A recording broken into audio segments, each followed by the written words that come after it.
guys, magtatanim tayo ng ampalaya at saka kalabasa.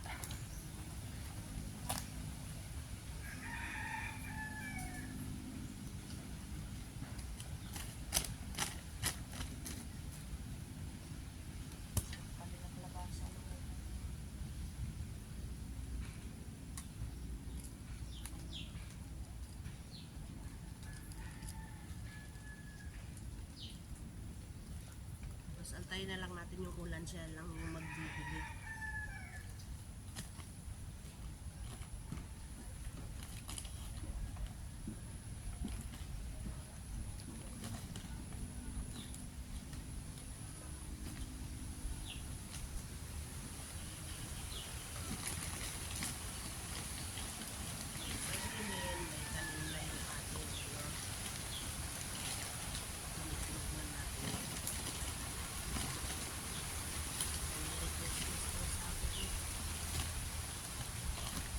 Kalimutan ko yung sako na aking dadalhin. Kalabasa at ampalaya. Malusog naman yung mga binhi. Sigurado akong tutubo sila kasi malusog naman.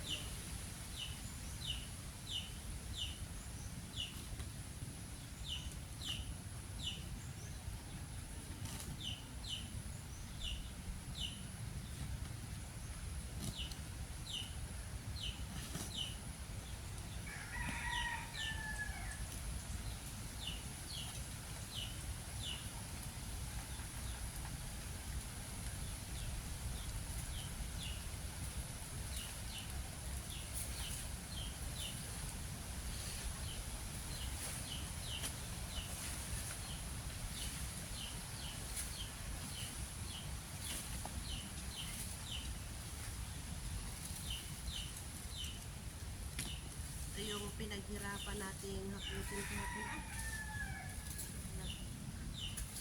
kahapon ng mga lupa. Ilagyan ko nga pala to ng ano ng tawag nito.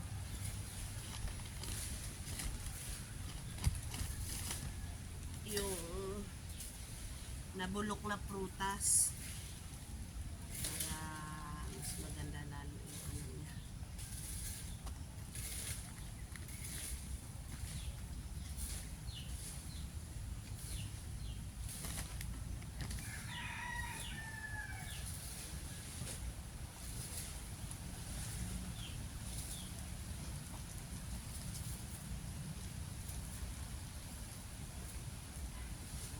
Itong mga palatandaan ito ay ilalagay lang natin dito para alam natin kung hanggang saan yung boundary ng kalabasa at ng ano, ampalaya. Diba?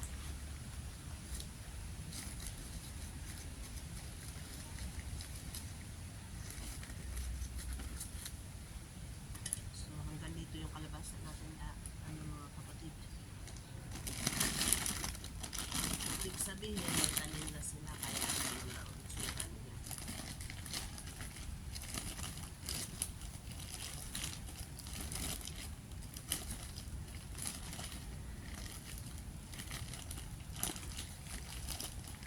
Tsaka na lang yan ililipat kapag may ano na sila, tuloy na tsaka igagawa ng balag.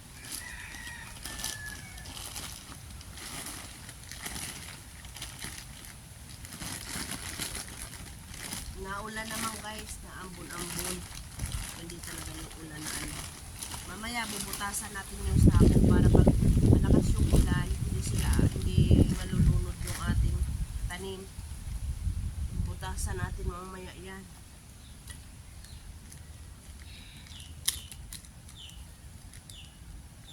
So, ito na naman yung itatanim natin ang ampalaya. Masarap to guys ang ampalaya. So sa susunod hindi na tayo mambibili ng ampalaya kasi meron na tayong sariling punla. Diba? So tiyagaan lang muna guys. Tiis-tiis muna ng konti. Konting tiis lang. Kunti lang kasi yung ano ko oh. Tigdadalawa lang yung itinanim ko. Kasi okay naman yung binhi niya. Tapos Tapos may mga ng prutas dito at saka mga ng kahoy. Yung kahoy na nadurog na. Yun yung nandito na ilagay ko sa bihira. Kukunti ang mga lupa niya, hindi ganun kadaming lupa. Pero okay siya, okay. Okay sa all right. Okay sa all right. So, ayan, may mga palatan. Lumusot pa talaga siya. May mga palatandaan naman tayo kung saan yung ang palaya at saka nasa yung ating kalabasa. Pag pala ito, kahalin po at sakin po ng marami.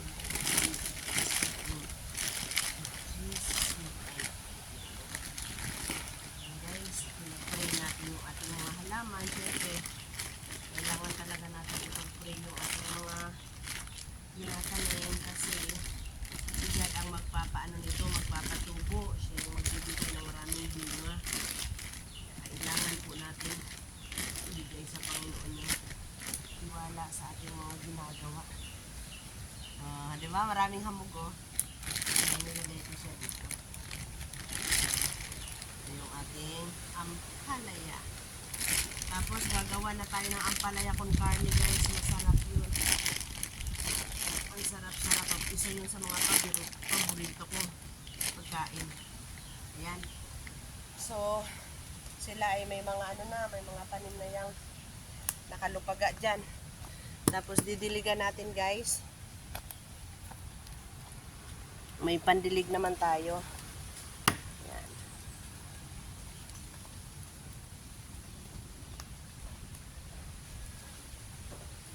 Nagsasahod kami ng ulan, tapos dito kami pinaghakutan ko kasi ng to. Kaya ayan. Okay yung tubig niya, tubig ulan.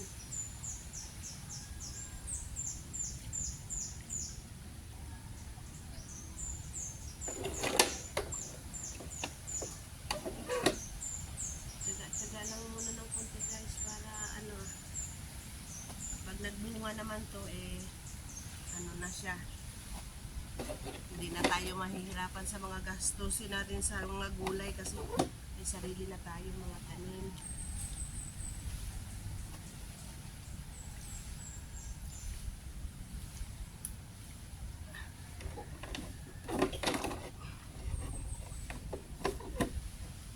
Tapos may mga cup dito dati na natapon yung asawa ko, hindi na niya ginagamit. So ako na ngayon ang gumagamit pero hindi ko ginagamit pang inom, ha. Ginagamit ko na siya pantabo dito. Ayan. Okay. So, ito tayo sa aking halaman. Ayan.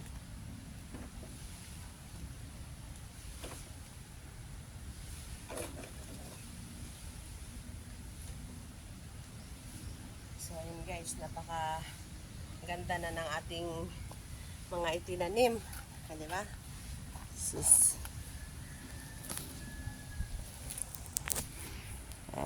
Tingnan ninyo, ha? Oo. Ayan, nandyan sila. Di ba? Masarap yung, maganda yung mga, nilagyan ko sila ng mga prutas. Yan, wala pang mga tanim yan. Siyempre, magkakatanim tayo. So, ang ginawa naman ng asawa ko, ayan, inilipat niya yung mga, yung mga, ang tawag nun, guyabano. Yan. Ayan na sila. Malalaki na yung ating mga pichay, guys. Malalaki na. Tsaka yung sili. So, tingnan nyo yung ginawa ng asawa ko. Nandito sa dito niya inilipat yung aming mga prutas. So, dito sa taas na ito, ang magiging tanim dito ay puro mga prutas. Ayan yung guyabano, nilipat niya kanina lang, ngayon lang. Yan. Tapos yun. Yan guyabano. Ito naman ay rambutan. Yan guys, rambutan yan. So, merong maling tanim ng rambutan. Ito, rambutan din yan. At saka ito. So, nagkadikit sila. Nagkadikit yung rambutan. Kaya, ayan pa, rambutan pa yan. Madaming puno ng rambutan. Tsaka ito, rambutan din yan. So, kailangan na ilipat yung ibang mga tanim na nandoon. Lahat magiging ano dito guys, wala na kayo makikita yung mga nyug-nyug na yan, aalisin namin yung maliliit na nyug yan, hindi pa nga lang ano, dalawa lang kasi kami. Kaya ayan, nandun yung suha. Yung kamansi pala namin na ano na namin yung kamansi, ayan. Ready na yung pagtatanim ng pitsay. Ang pitsay naman guys is madali lang siyang mabuhay ay at saka ano, madali lang siyang lumaki. So, magkakagulay na tayo kaagad. Ginisang pitsay lang guys, okay na yun. Kahit nga walang sardinas, ayos na yun. Adobo mo na lang. O, diba? So, yung iba naman, tanim natin nandito. Yung malunggay pinutol ko. Tinanim ko doon. Ayun mga puno. So, update lang sa akin balinghoy. Natutuwa ako. Ayan malaki na yung soloy niya. Ayan malaki na. Yan lalaki na sila o, diba? Tuwan-tuwa talaga ako pagka tingnan nyo yun guys, itinulos ko lang yung Madre Cacao. Ayan, nabuhay na siya kaagad. Kasi ano ako, green thumb. Ayan buhay na kaagad sila. Thank you kay Jesus kasi wala talaga silang walang namatay. Buhay silang lahat. Ito ay guyabano, tapos hinilirahan ng asawa ko ng isa pang guyabano doon. Kasi meron na rin dito isa pang guyabano. So, itong mangga na ito, istorbo naman to kasi puputulin namin yung na yan. Yan, puputulin namin. Ito, bayabas. Siyempre, hindi ko yan puputulin. At saka yan, ano ba pangalan nun? Iba. Yan. So, ang pangalan ni Bogs ay Tulog. Yan, lagi na lang. Siya nga palagay, nagtiba ako ng saging. Ayan, gagawin kong nilupak mamaya. Tapos, ayan, nakapanguha ako ng nyug. Tapos, may buto ng kamansi. May gabi. At saka yung nyug na, kakatapos lang namin mag-almusal, guys. Ang ulam namin, luglog at saka, pagkain namin ng almusal ay luglog at saka tinapay. So, andito na naman tayo sa ating Nga pala yung luya na tinanim ko dito, unti-unting kinakaykay ng manok. Ayan kinakaykay ng manok. Talagang napakabait ng manok. Susuloy na nga kinaykay na naman. Ayan nyo guys, may 10 yan dyan, 10 puno. So, itong lugar na ito, dito natin tatanim yung ilalagay yung mga nakasako. Lalagyan na lang natin ng balag. Malaking lugar din ito dito guys. So, itong saging na ito mawawala na rin yan sa pero ito dito iwanan na lang yan sa puno ng guyabano. Ayan yung asawa ko naglilinis. At ang alaga niyang ito may bayabas pa dito. Ayan mga dragon fruit. Ayan yung mga gabi diba malalaki na yung mga gabi. Lahat na sila may mga dahon. Lahat na guys may dahon na yung mga gabi diba may mga dahon na lahat ng gabi. Ito naman yung dragon fruit na nilagyan ng balag ng asawa ko at ito naman yung ginawa na. Kasi yung tubig kailangan sila maharangan dyan. Kasi nga tag-ulan na ito, dadaanan ng tubig to pero hindi nila kayang yung mga gabi. Kaya gabi yung itinanim ko dito, gawa ng hindi nila kayang dalahin yung mga gabi. Ayan so nabuhay na sila. Diba? Ang saya-saya. Masarap sa pakiramdam guys pag nakita mo yung mga tinanim mo na ayan nabubuhay na.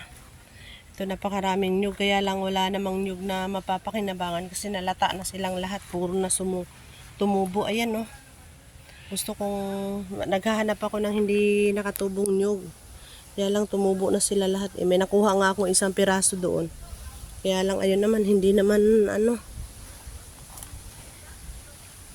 nakakatakot, baka mabagsakan kasi ako, kaya hindi ako makasuot doon sa lugar na iyon. Baka ako'y si Tita Mau nandyan. Tita Mau. Papa, ito pa pala yung 3 na sinasabi ko, ayan, ililipat din yan doon sa taas guys, kasi pang taas yan sila. Meron din kaming dragon fruit dito. Meron din yung kape. Papa, nasunog pala yung mga kape, kaya sila nagulang na. Pipitasin ko yan mamaya guys, yung mga kape na yan. Alam ko paano gumawa niyan, may gilingan naman ako doon eh. So, may instant coffee na kami mamaya.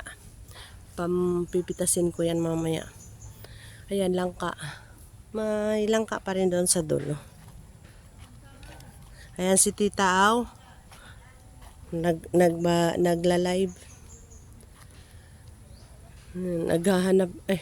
Madami din mga bunga ng saging. Ayun, madami pa yung mga paminta. Kaya lang ayaw ko nang silang kunin kasi mataas na. Hindi ko naabot. Ayun, sa taas napakaraming bunga nun guys. Kung makikita, yun lang. Walang. Doon din, marami ding doon. Ayoko nang pumunta doon kasi malayo. Balik na tayo guys. Tingin lang sa paligid.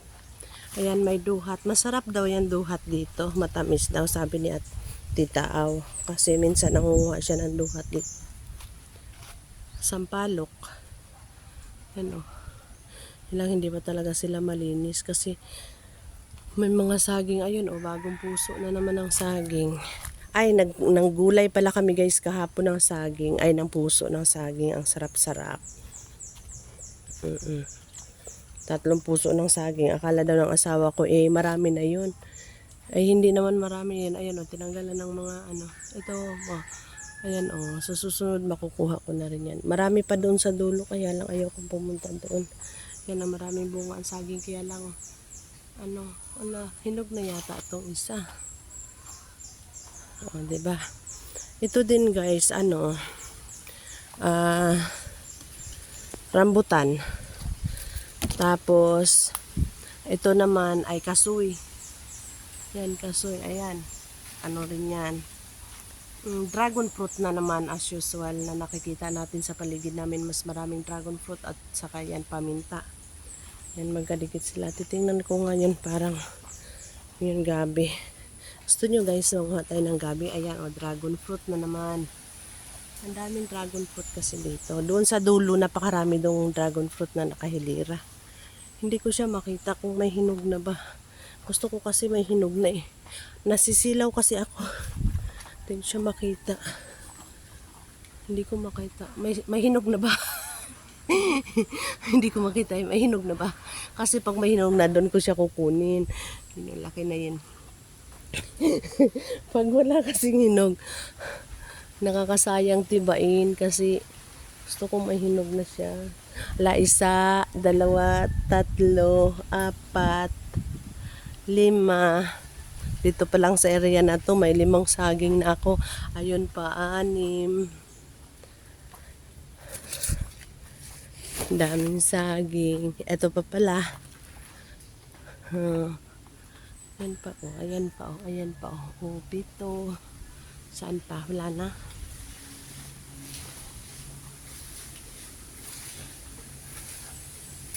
Ito yung ginawa ko kahapon, tinan nyo. Tinadtad ko maigi. Sayang yun, ang laki-laki ng katawan, pero wala siyang bunga. Laki ng katawan ng saging na yun, walang bunga. Ito, aalisin natin to. Gagawin natin tong poste ng pambalag. Yan, dragon fruit na naman. Ayan, dragon fruit na naman. Dito din yung mga dragon fruit dito, nakadapa. Kasi tinanggal namin, ayan hanggang taas. Maraming dragon fruit, lalo na doon sa kaduluhan guys, madami daw dragon fruit. Ayan o, di ba nakakatuwa.